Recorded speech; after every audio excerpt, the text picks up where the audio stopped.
பறவைகளுக்கும் விலங்குகளுக்கும் இடையே நட்பு. அது ஒரு அழகிய மலைப்பகுதி.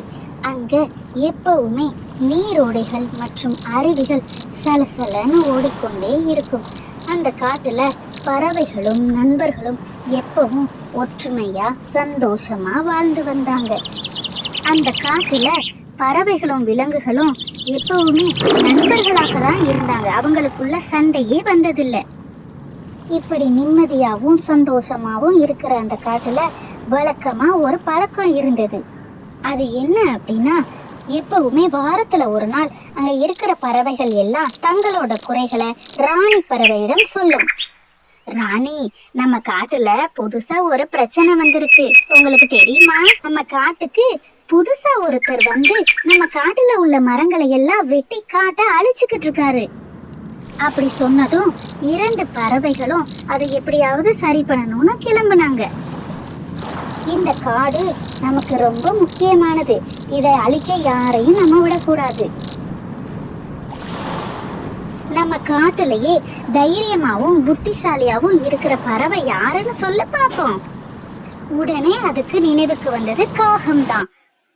அப்படின்னு சொல்லிட்டு காகத்தோட வீட்டுக்கு போகலாம் அப்படின்னு நினைச்ச 2 பறவைகளும் உடனே அந்த வேலையை முடிச்சிடணும்னு சொல்லிட்டு கிளம்புனாங்க. காகம் மிகவும் தைரியமானது, மனிதர்களிடம் பேசும் என்று நினைத்து அந்த 2 பறவைகளும் காகத்தின் வீட்டை நோக்கி பறந்து சென்றன. அப்படியே பறந்து சென்று காகத்தின் வீட்டை அடைந்த 2 பறவைகளும் காகத்தின் வீடு பூட்டி இருப்பதை கண்டது. ஐயோ, காகத்தோட வீடு பூட்டி இருக்கே, ஒருவேளை உள்ள ஏதோ இருக்குமா? கூப்பிட்டு பாப்போம்.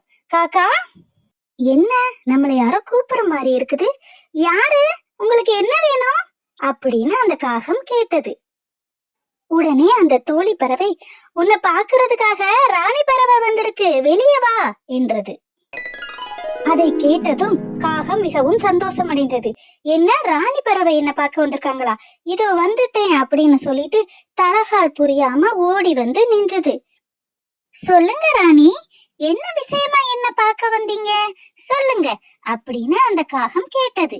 அதற்கு, நம்ம காட்டுல புதுசா ஒரு பிரச்சனை வந்திருக்கு, ஒரு மனிதர் வந்து நம்ம காட்டுல இருக்க மரங்களை எல்லாம் அழிக்கிறாரு அப்படின்னு சொன்னதும் அந்த காகம், நீங்க கவலையே படாதீங்க, நான் போய் அந்த மனிதர்கிட்ட சொல்லி எடுத்து சொல்லி புரிய வைக்கிறேன் என்று சொன்ன காகம், நீங்க உங்க வீட்டுக்கு போங்க அப்படின்னு சொன்னதும் 3 பறவைகளும் பறக்க ஆரம்பிச்சாங்க.